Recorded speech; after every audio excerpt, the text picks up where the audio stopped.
قائم ذات سے محبت کرو تم بھی قائم کر دیے جاؤ گے. تو قائم ذات سے محبت کرنی ہے. اور باقی اکثر میرے پاس بھی آتے ہیں تو کہتے ہیں آپ موت سے, کیونکہ موت ہر کسی ڈر تو لگتا ہے نا کہ کسی ہم لوگوں کا تو کانسیپٹ اس طرح سے, تو کہتے تو کیا مطلب بس موت کا. میں نے کہا نہیں, زندگی کا شکر ادا کرنا ہے, موت کا انتظار کرنا ہے. اللہ, زندگی کا شکر ادا کرنا ہے, موت کا انتظار کرنا ہے کہ لائف گزارنی ہے, اور لیکن اس کے ساتھ کوئی زیادہ پکا پلان نہیں بنانا ہے یہاں کا. پہلے یہ سوال یہ سوچو کہ اللہ نے بھیجا کیوں, صحیح بات, اور پھر سوچے کہ واپس کیوں بلا رہے ہیں.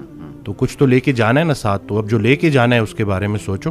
ایسے ہی کرنے والے کام ہے کر ڈالو. ایسے ہی, اور خوشیاں سکون آسانیاں ڈھونڈنے سے نہیں ملتی, دینے سے ملتی ہیں. جب آپ دینا شروع کر دو, کہ اس دن میں ایک آڈیو سن رہا تو کسی نے پوچھا کہ تقدیر کیا ہے, تو کہتے ہیں سوال آپ کا تھوڑا میں چینج کر دیتا ہوں, آپ کا سوال یہ ہونا چاہیے کہ بائی چانس ہے یا بائی چوائس ہے. تو بائی چوائس اس میں یہی ہے کہ آپ کی تقدیر دعاؤں میں پوشیدہ ہے اور دوسروں کی دعاؤں میں.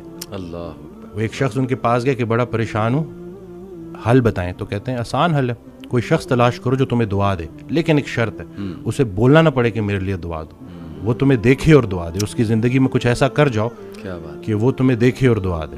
تو یہ جو مین جو کہتے ہیں نا کہ جتنا جتنا انسان اللہ کے قریب ہوتا جاتا ہے اتنا اتنا اس کی مخلوق کے قریب ہوتا جاتا ہے. بلکہ حضرت کے ایک جملے نے تو میری لائف ہی چینج کر دی. اور وہ جو میری دیکھیں, کوئی ایک بعض اوقات انسان بڑی کتابیں پڑھتا ہے اور بعض اوقات ایک جملہ.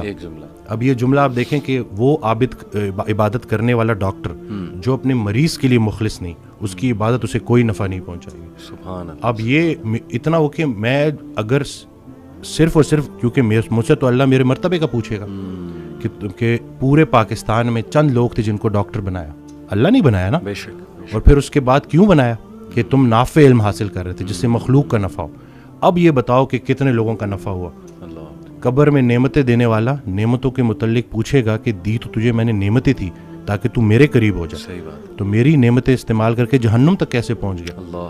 اور غافل کی آنکھ تب کھلتی ہے جب بند ہونے والی ہوتی ہے. بلکہ ایک اور جملہ کہ ہم زندگی فرعون کی مانگتے ہیں اور عاقبت موسیٰ کی مانگتے ہیں. تو یہ دیکھ لینا کہ اگر آپ کی نماز کا عمل آپ کی زندگی میں ظاہر ہونا چاہیے. اور باقی یہ ہے کہ اللہ تعالیٰ ہمیں نہیں پتا کہ کون سی چھوٹی نیکی کدھر جا کے ہمیں. صحیح بات ہے. تو یہ بس. اور دوسرا ہے کہ جو ماشاءاللہ آپ کام کر رہے ہیں بچوں کو لے کے کہ کیوں گناہ خطرناک ہے روح کے لیے. جی. تو ہم روح اور جسم کی کمبینیشن ہے. صحیح بات. آج کا ڈاکٹر اس لیے پورا کامیاب نہیں ہے کیونکہ وہ صرف جسم کو فوکس کر رہا ہے. روح پہلے بیمار ہوتی ہے, جسم اس کو فالو کرتا ہے.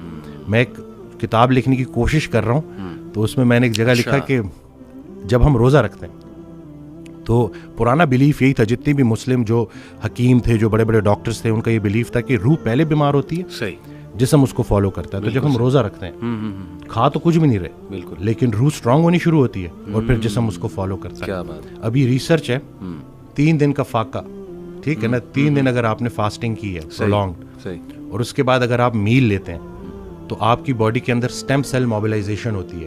اور جتنے پرانے خلیے ہیں ان کو نئے سرے سے باڈی بناتی ہے دوبارہ سے. یہ سٹیم سیل موبلائزیشن فاسٹنگ کے ذریعے. اور ٹافیجی 2016 یا 17 کا نوبیل پرائز ون کر چکا ہے بندہ. تو کچھ بھی نیا نہیں ہے, بس وہی پرانی کے جتنا خوراک ضروری ہے اس سے خوراک سے دور رہنا ضروری ہے. اور خیال بھی ایک خوراک ہے, صرف رزق کھانا پینا تو نہیں ہے. تو اب آپ دیکھیں کہ آپ اپنے آپ کو کن خیالات سے فیڈ کر رہے ہیں. منفی منفی منفی, وہ تھاٹس بیکم تھنگس. یہ جب آپ کی سوچ اتنی نیگیٹو ہو جائے نا تو پھر وہ جسمانی شکل اختیار کرتی ہے. اور گناہوں کے اثرات ڈاکٹر صاحب, اس پہ تو جتنی بات کی جائے کم ہے. لٹرلی آپ کے سیلز پہ افیکٹ ہوتے ہیں جا کے. میرا تو یہ بلیف ہے گناہوں کے, بالکل بالکل, نافرمانی کے. اور آج کل جس طرح کے گناہ اللہ معاف کرے آ گئے ہیں, جو دکھایا جا رہا ہے اسکرین پہ, پوری ایک انڈسٹری کھڑی ہو گئی, اس کو گلیمرائز کر دیا, انسٹیٹیوشنلائز کر دیا. پورن انڈسٹری کی بات کر رہا ہوں. تو کیسے کیسے مسائل لوگوں کو آ گئے ہیں. تو یہ اٹ آل پرووز کہ روح پہ افیکٹ ہوتا ہے تو جسم پہ افیکٹ ہوتا ہے. میرے پاس بچے آتے ہیں, تو اچھا ہوا کہ آپ نے یہ بات کر دی. میرے پاس بچے آتے ہیں تو میں حیران ہوا کہ وہ اس کو سم ہاؤ جسٹیفائی کر رہے ہوتے ہیں. اچھا, کہ جیسے کہیں کوئی مطلب خاتون تو نہیں ہے نا, یا ہم کسی کو نقصان تو نہیں پہنچا رہے. تو ان کو سمجھانا ہے کہ اب آنکھوں کو جو ہے نظاروں کا رزق دینا ہے جو اللہ کے قریب کرے. یہ جو اتنی کائنات اللہ نے بنائی ہے یہ ہمارے لیے بنائی ہے, ہماری آنکھوں کے لیے بنائی, اور ہم سب کو چھوڑ کے کدھر فوکس کر رہے ہیں. اور خیال پہلے غلط ہوتا ہے, عمل اس کے بعد. تو آپ کا دیکھیں کوئی ایک لمحہ ایسے نہیں ہے کہ نیکی بند ہو جائے, کوئی ایک لمحہ ایسے نہیں ہے کہ گناہ بند ہو جائے. فضل کے متلاشی کو فضل ملے گا, تو آپ ڈھونڈ کے آ رہے ہو. اب اگر آپ نے موبائل میں تھوڑا سا بھی, اور شیطان تو جی ہمارے رگوں میں خون کی طرح دوڑتا ہے, تو اگر آپ زیادہ اس کو فیڈ کریں گے تو آپ تو اس ایڈکشن سے کیسے. اور پھر لوگ آ رہے ہیں جی, لوگ, اور پھر ہماری کتابوں میں بھی انفارچونیٹلی یہ چیز لکھ دی گئی ہے کہ اس کا کوئی نقصان نہیں ہے. ہاں جی, ہاں جی, ریسرچز ہیں, یہ تو ہیلدی ہے, ہیلدی ہے. اب یہ ہے کہ کوئی بھی چیز جو آپ کو نیچر سے دور کر رہی ہے, دیکھیں ہمارا دین ہے اس کا ایک ایلیمنٹ برکت کے اوپر ہے, کہ برکت کا اٹھ جانا اور برکت کا آنا, جو یہ بظاہر نظر نہیں آتا لیکن یہ ہمارا ایک بڑا بلیف ہے کہ ہم چلتے ہی اس کے اوپر ہے. تو یہ اب آج کل کے بچوں کو یہ سمجھانا کہ بھائی اس چیز سے نکلنا اور تھوڑا سا پازیٹیو, یعنی اسپورٹس کی طرف آؤ. دیکھیں آگ اور پانی ساتھ ساتھ نہیں چل سکتے. صحیح بات. جب وہ فٹنس کی طرف توجہ کریں گے, جب اسپورٹس ایکٹیویٹیز میں آئیں گے, اچھی ان کی گیدرنگ ہوگی, بالکل صحیح, تو انشاءاللہ ڈیفینیٹلی وہ نکل آئیں گے. اب پتہ نہیں مجھے یہ بات کرنی چاہیے کہ نہیں, لیکن میں کر ہی دیتا ہوں. کچھ دوستوں کو نا چھوڑنا پڑا جو بڑے پرانے دوست تھے, تو اس دن کال آئی تو گلا تو کہ ملتا نہیں ہے. صحیح. تو میں نے کہا میں مل کے کیا کروں. وہی میں کہا بچے بڑے ہونے کو آ گئے. صحیح. اور ہمیں کوئی نہیں پتا کہ کب بلاوا آ جائے, اور تم لوگوں کی وہ غفلت ختم ہی نہیں ہوتی. تو وہ پھر مجھے آگے سے کہتا ہے کہ تم بڑے, تم اپنے آپ کو یہ سمجھتے. میں نے کہا نہیں بھائی, میں اپنے آپ کو شاید اتنا اسٹرانگ نہیں سمجھتا, کیونکہ اگر آپ کسی پرفیوم کی دکان میں جاؤ گے, آپ پرفیوم نہ بھی خریدو تو آپ خوشبودار ہو کے نکلو گے. صحیح. سنگت میٹر کرتی ہے, تو یہ بچوں کو پتہ چلنا چاہیے, کیونکہ آپ کی جو کمپنی ہے نا, وہی آپ کو گناہ کرنے سے زیادہ گناہ پہ لانے والے کی پکڑ ہوگی. صحیح بات. اور یہ ان کو پتہ چلنا چاہیے کہ یہ جو آپ کا فرینڈ سرکل ہے یہ بڑا میٹر کرتا ہے, اور اس کے بارے میں آپ کا سلیکٹیو ہونا بڑا ضروری ہے. صحیح بات. کیونکہ اللہ کا ذکر جب محفل, بلکہ اس دن میں نے ایک ویڈیو میں بھی کہا کہ جب اللہ کہتا ہے کہ جب تنہائی میں تم مجھے پکارتے ہو میں بھی تنہائی میں پکارتا ہوں, جب تم محفل میں پکارتے ہو میں بھی محفل میں پکارتا ہوں. تو جب آپ محفل میں اللہ کو پکار رہے ہو تو اللہ بھی اپنی محفل میں آپ کو پکار رہے ہیں. اب اللہ کی ایک محفل ہے, تو سوچیں کہ آپ کا ذکر کہاں, تو خیال ایک دے دیا نا. اب اس میں بہت سے خیالات سے بچنے کا ایک ہی طریقہ ہے کہ انسان ایک خیال میں گم ہو جائے. صحیح بات. تو اگر وہ پازیٹیو خیال ہے اور وہ اللہ کا خیال ہے تو بس انشاءاللہ.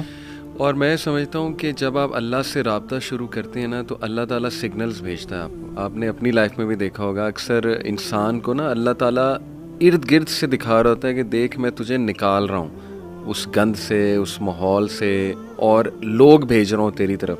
جو کچھ ایسے جملے کہتے ہیں جو اللہ سے محبت پر مبنی جملے ہوتے ہیں, یہ اصل میں اللہ سبحانہ تعالیٰ is talking to you through those people. میرا یہ ایمان ہے. کوئی ویڈیو آپ کے سامنے آ جاتی ہے, کوئی لیکچر کھل جاتا ہے آپ کے سامنے, کوئی میسج آ جاتا ہے, ٹھیک ہے نا, آپ انسٹا دیکھ رہے ہوتے ہیں, اچانک ایک پوسٹ صبر پہ آ جاتی ہے, کچھ اور آ جاتا ہے. یہ اللہ کی طرف سے میسیجز ہوتے ہیں بندے کے لیے کہ تو میری نظروں میں ہے, اور بندوں کے ذریعے آتے ہیں. بندوں کے ذریعے. ایک شعر تھا کہ جب سے سنا ہے یار لباس بشر میں ہے, اب آدمی کچھ اور ہماری نظر میں ہے.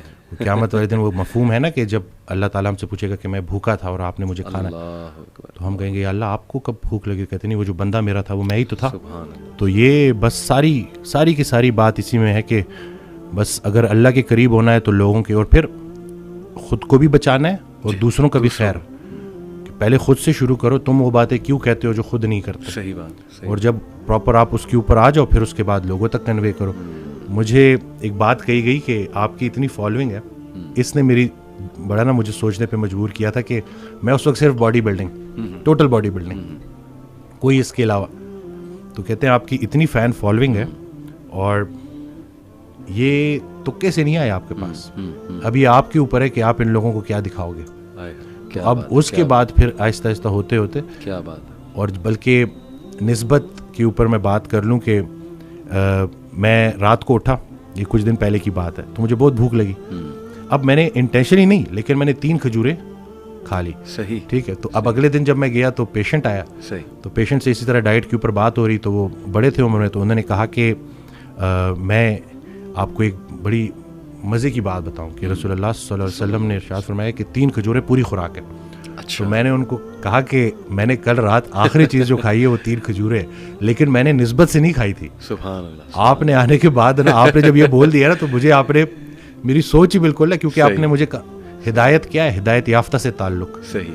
ہمارے سارے مسئلے حل ہو جائیں اگر ہمیں رسول پاک صلی اللہ علیہ وسلم کی عملی محبت نصیب ہو جائے. ہم عملی محبت کے مطلب صرف محبت نہیں, عملی محبت. صحیح بات. دشمن کو معاف کرنا ہے, اسی طرح سے ہر پریشانی اس پہ صبر کرنا ہے, اور صبر کو شکر میں کنورٹ کرنا ہے انشاءاللہ. وہ شیخ سعدی رحمۃ اللہ تعالی کا واقعہ ہے نا کہ وہ گلا کرے کہ میرے جوتے نہیں ہیں, تو آگے دیکھا تو ایک انسان ہے جس کے پیر ہی نہیں تھے.